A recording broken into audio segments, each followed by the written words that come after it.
The National News Desk, locally covered, nationally connected. We have a tremendous power, and that's the power of tariff. We take you inside the White House. President Trump inks a deal with Australia on rare earth minerals as China tightens its control over global supply chains amid an escalating trade war with the U.S. Is the door open for Australia to get additional nuclear-powered submarines or other military capabilities not already in the deal? Our reporter Atra El-Nashar in the room today for a bilateral meeting between President Trump and Australia's Prime Minister, asking for more specifics on the deal between the two nations, including a submarine pact that's on the table. Plus, spotty service, widespread internet connection issues continue in the United States. Whose cloud network is at the center, and how far-reaching is the growing problem?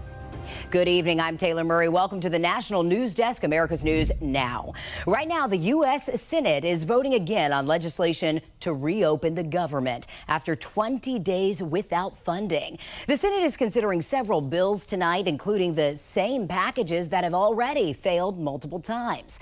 The House passed clean continuing resolution and the Democratic bill to extend subsidies to health care coverage on top of funding the government. Senate Majority Leader John Thune is also putting forth new legislation that would pay essential government workers who've been working without pay. Punchbowl News reports Democrats might be aiming for November 1st as a date to end the funding standoff. And that's when Affordable Care Act subsidies will begin to lapse, raising prices on many coverage options. Democrats could hang the price tag on Republicans. The White House says they are brainstorming ways to apply pressure to Democrats for an agreement sooner. If the story that we've been basically hearing from moderates that, look, we just can't do it in front of the No Kings rally, if that ends up not being true, then I think that the White House is going to have to look very closely, along with Russ Vought, at stronger measures that we could take to bring them to the table. As far as negotiations on ACA funding, House Freedom Caucus Chair Andy Harris says they remain opposed to a pure extension and called the program rampant with fraud and abuse. He did indicate talks of other solutions are on the table if Democrats end the shutdown. Economic and military threats from China were top of mind at the White House Monday as President Trump hosted Australia's Prime Minister. The meeting comes as trade talks between the U.S. and China are unraveling, and Australia looks for reassurance that the Trump administration is committed to their military partnership. National correspondent Atra El-Nashar was in the room at the White House for these talks and reports. China's new global export controls on its coveted rare earth minerals have sent the White House scrambling to source these critical materials from somewhere else. And it's given Australian Prime Minister Anthony Albanese some newfound leverage as he walked into the West Wing. Australia is really going to be helpful in the effort to take the global economy and make it less risky, less exposed to the kind of rare earth extortion that we're seeing from the Chinese. Rare earth minerals are needed to make everything from household appliances to fighter jets. China has an abundance of these materials and a virtual monopoly on their refinement process. So when China recently announced global export controls on its rare earth minerals, the Trump White House saw it as a blow to American supply chains and a national security threat. The president and prime minister signing a multi-billion-dollar rare earths partnership intended to bear fruit within a matter of months. There'll be $1 billion contributed from Australia and the United States over the next 6 months, with projects that are immediately available. In about a year from now, we'll have so much critical mineral and rare earths that you won't know what to do with them. Prime Minister Albanese, the center-left Labour Party leader, is under pressure from back home to make sure that under President Trump, the U.S. remains committed to the AUKUS military partnership formed in 2021 under the Biden administration with the U.K. to counter threats from China. Through AUKUS, Australia gets its largest ever defense project by acquiring 3 nuclear-powered submarines from the United States. China's bad behavior has really only gotten worse since the AUKUS partnership was formed.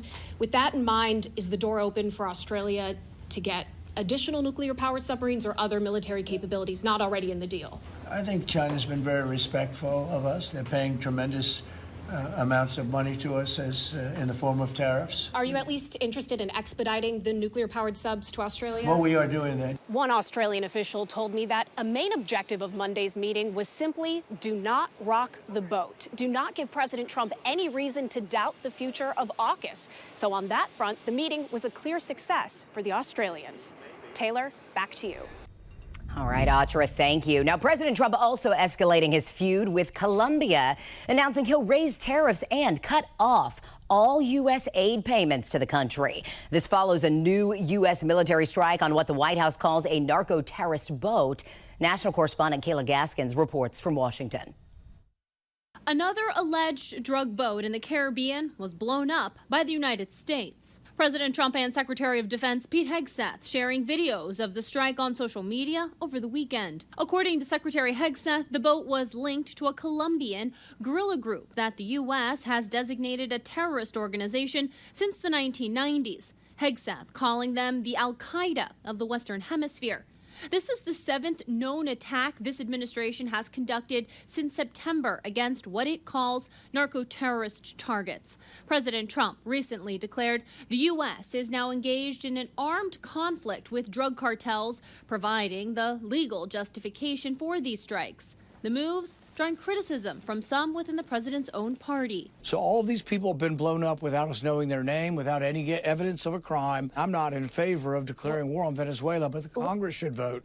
The president shouldn't do this by himself. Trump now zeroed in on not just Venezuela, but Colombia as well. Colombia is out of control, and now they have the worst president they've ever had. Saying Colombia's president, Gustavo Petro, has failed to stop the flow of cocaine into the United States. They make drugs.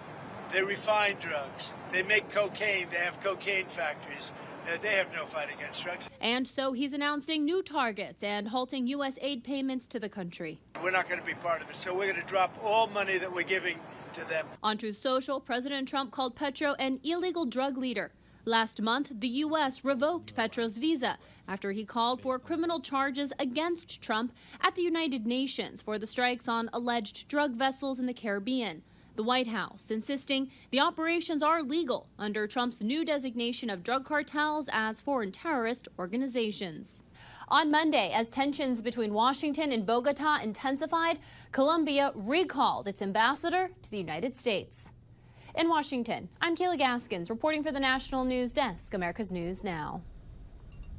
As the war between Russia and Ukraine wages on, President Trump reiterates his call for it to end. Over the weekend, Trump told reporters on Air Force One that the battle lines should be frozen where they currently stand. But with Russia's invading forces occupying most of Ukraine's eastern Donbas region, forfeiting that area is an idea President Zelensky has repeatedly rejected. Today, President Trump told reporters that Ukraine could still win against Russia, but expressed doubt that it will happen. He also spoke about a potential deal to end the 3.5-year full-scale war. We're in the process of trying to make a deal. If we make a deal, that's great. If we don't make a deal, it'll be a lot of people are going to be paying a big price. When asked by a reporter why he doesn't just give Ukraine what it needs to end the war, the president responded, quote, "It's a little bit more complicated than that." Trump previously mentioned supplying Ukraine with long-range Tomahawk missiles, but has since shown reluctance on the idea. The president is set to meet with Putin in Hungary in the coming weeks. Amazon Web Services says its services are recovering after that network connectivity issue that persisted throughout most of today, causing outages for companies around the world. Now, earlier today, AWS confirmed significant API errors and connectivity issues across multiple services. Amazon's cloud service gives remote computing services to multiple companies, governments, and universities. Several popular websites and apps, including Snapchat, Facebook, and Venmo, also were impacted. Some airlines, including Delta and United, reported disruptions for some of their systems. AWS says the root cause of the outage has been identified. Millions of users worldwide were impacted. A major threat and possible tragedy avoided today when Atlanta police stopped a man from live streaming a planned attack at the Hartsfield-Jackson Atlanta International Airport. Now, police say they were alerted by the family of Billy Joe Cagle, who said the suspect wanted to, quote, shoot it up. Cagle was then arrested outside of the airport with an AR-15 style weapon and 27 rounds of ammunition. The family says Cagle has mental issues. No shots were fired, and thankfully, no one was injured. President Trump is allowed to deploy National Guard troops to Portland, Oregon. A federal appeals court just ruled in favor of the administration, reversing that previous block on Trump's ability to send hundreds of troops to the city. The administration has been sending troops into Democrat-led cities, arguing it's necessary to combat crime and also defend federal properties against disorder from protesters.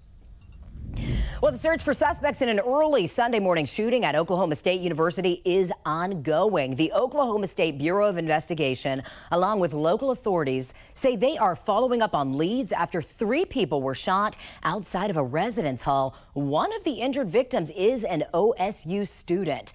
Now, according to campus police, the shooting happened after disagreement between individuals. They say a large group of people returned to campus for an after party following a large off-campus party at a nearby expo center. Students who heard the commotion sheltered in place. I heard the gunshots and then I heard screaming and running, and so I just immediately ran up and got Hadley. We ran in the closet and we were both just sitting there shaking and crying, and I was like, I don't know what to do. Authorities say the campus is now secure and there is no ongoing threat. No arrests have been announced in this shooting. The trial for the former deputy charged with killing Sonia Massey in her Illinois home is underway. Jury selection began this morning. In July of 2024, Massey called the police about a possible intruder. She was then shot by a sheriff's deputy, Sean Grayson, who claimed he was afraid because she was holding a pot of boiling water. Grayson is charged with first-degree murder.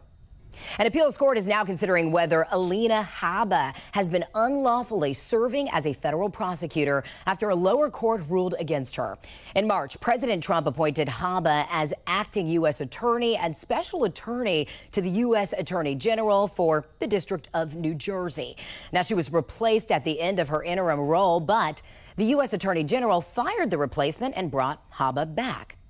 Department of Justice prosecutors are seeking to remove former FBI Director James Comey's lead attorney from the case. Comey is accused of lying to Congress. They are asking Judge Michael Nachmanoff to make a quick ruling on the motion after suggesting defense lawyer Patrick Fitzgerald leaked privileged information to the press. And this was after Comey was fired in 2017 by President Trump in his first term.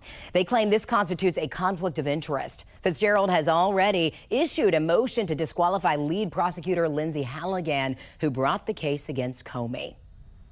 The U.S. Supreme Court is taking another Second Amendment case this term, this time considering protections for people who use illegal drugs. The Trump administration asked the High Court to reinstate a 2023 case against a Texas man who was indicted after a gun, marijuana, and cocaine were reportedly found at his home. An appeals court tossed the case, finding the law behind the arrest unconstitutional. The Justice Department argues habitual drug users could pose a public safety risk. Coming up, new developments in the Israel-Hamas ceasefire agreement, plus President Trump's message to Hamas after an exchange of attacks over the weekend. Then, most working Americans do not have a quality job. What workers are saying about their pay, promotion prospects, and schedules. And then a Texas man's invention that could make wind turbines smaller and revolutionize the industry. We'll be right back.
Vice President J.D. Vance is expected to land in Israel tomorrow, joining Special Envoy Steve Witkoff and Jared Kushner, who arrived back in the region over the weekend, prepping for the next phase in the Gaza negotiations.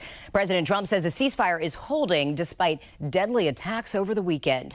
On Sunday, 2 IDF soldiers were killed, another seriously wounded in the southern city of Rafah when a militant targeted an excavation vehicle from an underground tunnel. Now, Israel responded with a series of airstrikes, they say targeting Hamas members. Hamas denies responsibility for the initial attacks, claiming that it has been months since they've lost all communication with the units around Rafah. President Trump says Hamas is in violation of the agreement earlier when speaking with reporters, and it will be taken care of very quickly if they don't straighten it out themselves. We made a deal with Hamas that, they're going to be very good, they're going to behave, they're going to be nice, and if they're not, we're going to go and we're going to eradicate them if we have to. They'll be eradicated, and they know that. President Trump then clarified we doesn't include American military on the ground inside Gaza, rather the 50-plus nations that are signed on to the ceasefire deal. We've had countries calling me when they saw some of the killing with Hamas, saying we'd love to go in and take care of the situation ourselves. In addition, you have Israel would go in 2 minutes if I asked them to go in. I could tell them, go in and take care of it. But right now, we haven't said that. In the meantime, Israel says they have received the 13th body of a deceased hostage this evening. Hamas says they located the remains yesterday. As many as 15 bodies remain unaccounted for. Hamas says it will take a while to locate them due to the war-torn conditions inside Gaza. The FBI is investigating a suspicious hunting stand found within sight of President Trump's Air Force One landing zone in Florida over the weekend. That's according to FBI Director Kash Patel, who said no one was at the stand. Now, the Secret Service said it identified items of interest near Palm Beach International Airport during a security sweep, but did not provide specifics. Right now, the search continues for priceless Napoleonic jewelry stolen from the Louvre yesterday, along with the thieves. Officials say in no more than 7 minutes, the thieves rode up a basket lift, forced a window open with tools, broke through display cases, and took 9 items, including necklaces, earrings, brooches, and diadems. 8 are still missing, and the founder of Art Recovery International says the race is on to recover the pieces before they're taken apart and melted down or recut. These were very important pieces of cultural heritage, and the thieves don't really care about that. What they care about is converting this into cash as quickly as possible and hiding their crime. The Louvre is still closed today. It's the world's most visited museum.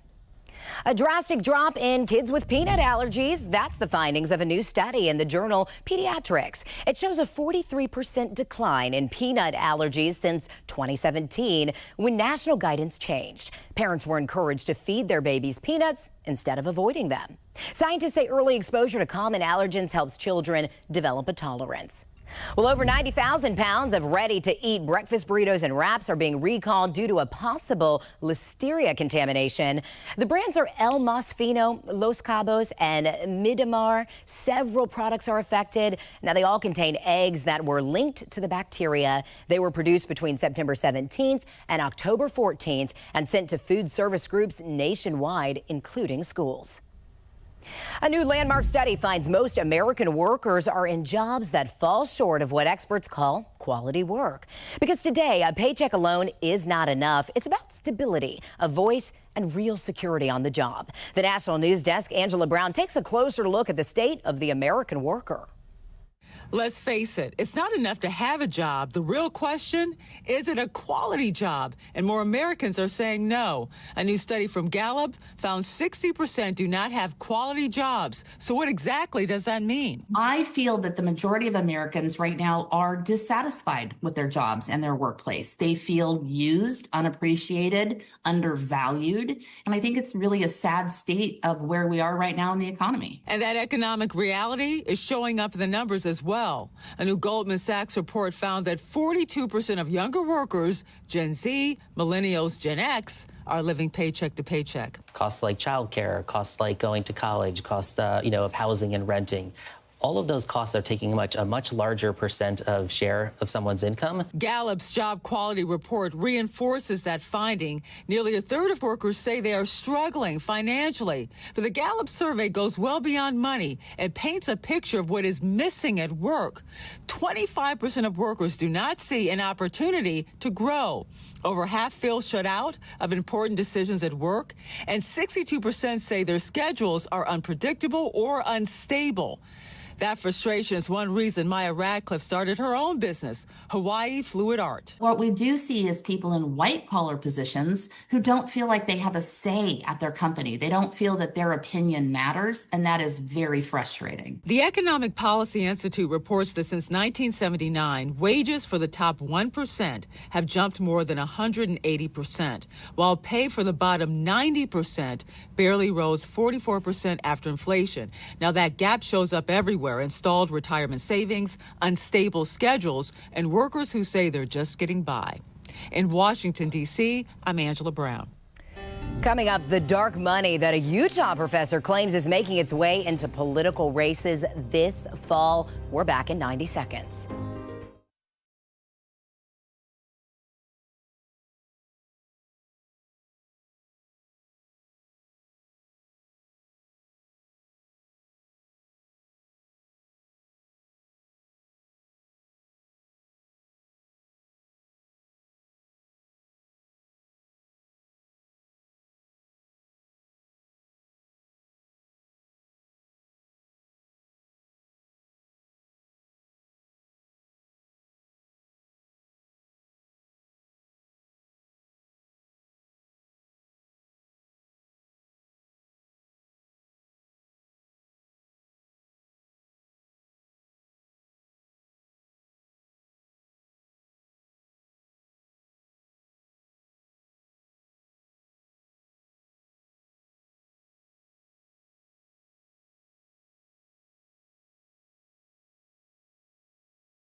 We have reporters all across the country in your neighborhoods covering issues that matter to you.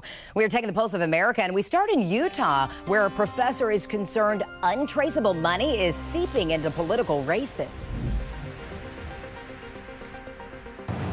The races are on, and the signs of the season are out there. What is dark money?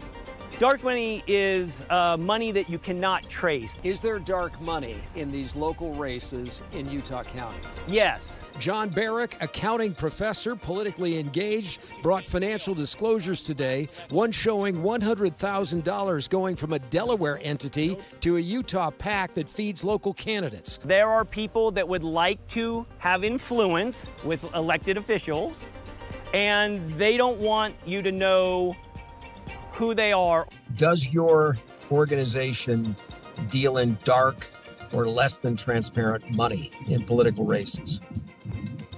No, we do not. Sissy Rasmussen is with the Stronger Orem PAC, a group Barrick alleges is less than transparent over funding political campaigns. Now his 200-page complaint is under review by the Office of the Lieutenant Governor. This is our home, and as you can see later, I took over the back. This is Dan Marsh, an inventor here in San Antonio that lives by one rule. There are no rules. When he retired 4 years ago, he turned his passion for renewable energy into action. When they spin too fast, they make too many volts, and too many volts can burn up controllers, it can melt devices. There's got to be a better way. And now, with Dan's company, Pirate Wind Turbines, there just might be. We're able to control the volts no matter the speed. Others in the industry see the promise In an email, BWIN CEO and co-founder Michael Burdan said, quote, "It could make significant improvements to horizontal and some vertical designs." Dan's also gotten guidance from industry leaders like Jonathan Knight of Uprise Energy. A mural honoring legendary Syracuse basketball coach Jim Boeheim has just been unveiled. The artist Chris Murray grew up in upstate New York and loves Syracuse basketball. You know, being a small town kid, having somebody from like your neck of the woods walk amongst giants and be one of those giants, I mean, it was just the representation that like we all kind of needed. The mural, funded with the help of a GoFundMe, features all the different emotions and eras of Boeheim's career spanning over 40 years. Really cool. All right, coming up, the Earth's main moon now has a mini companion. How long NASA says the mini moon will be orbiting Earth. We'll be right back.